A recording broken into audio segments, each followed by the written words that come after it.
Part 3. The Murder of Walter Richmond. 1. 1920. I always know that someday I will write this story down. I knew it the moment I saw the dark outline of the strange figure silhouetted in the hall of a dripping Greenwich Village apartment building. The figure was leaning against the railing of the stairs behind him, casually, almost lazy. I didn't know that many people in the city yet. I was young, 19 years old. The roaring 20s were just in their fancy at this point, and probation was a mere 3 months old.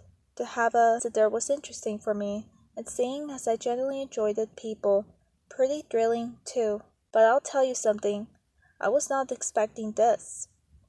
There was a knock on the door. I opened it, curious. I saw the silhouette. Then the silhouette spoke. "Do you know Walter Richmond?" It was a question I took a moment to answer. I did know Walter Richmond once. I had met him briefly in the lab while I was in the synecdoches, but in that I continued to know him. Did I know him now? Was I able to answer yes to a "do you" instead of a "did"? Well, I wasn't sure of that. I was being said, I know people, I know generally what they mean by the questions they ask, so I said yes. Silhouette didn't say anything then, and while I had since learned it, to let the silences pass, let others take the moment to fill them. At that point I was eager and young, and very curious. "Why?" I added. The figure adjusted his weight, easing himself off the railing, and took a step toward me. As he did, he lit the cigarette that framed briefly, illuminating the face of the middle-aged man with the 5 o'clock shadow. I began getting used to seeing upturned faces in the village. People were poor here, and couldn't always afford to shave. Even if they could, they were trying to purposefully look like they didn't care. A lot of work goes into looking like you aren't making any effort, just like with the impressionistic paintings. You could say, still even in the dark, I could tell you this man was wearing a trench coat and a fedora, so it would surprise me his face wasn't well taken care of. The cigarette was lit, a little red glow from the tip, and then the man was in the shadow again. "He's dead," the man spoke with a rumble, his voice low and motionless. "Oh," I said. I wasn't that surprised. Many men I knew from my time in the groups were dead now. I was used to death. It didn't really bother me.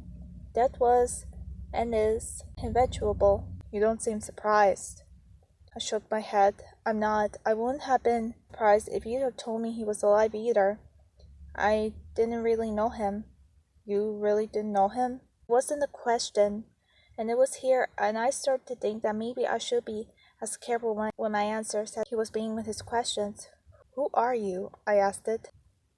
I should have asked it first thing, but I admired the directs and wanted to see where the show was going. "I'm Detective Adam Sinclair. You're Joseph Drew." "Joey," I said. It is a new nickname I was trying out ever since I moved into the village. "What are you detecting exactly?" The man stepped into the small pool of light from the south to his left. He was still drawn in the shadows. He was a picture of light and dark. I could see the face now, worn, carved deeply, with odd lines and sunken cheeks. His eyes glinted at me. Looked smart, I could tell. This was the man who was the main character of his own story, and I knew it. He spoke, squinting at me slyly, trying to figure me out. "His murder," he said.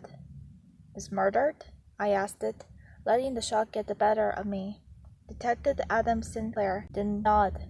He just blinked an ash from his cigarette onto the faded hall runner.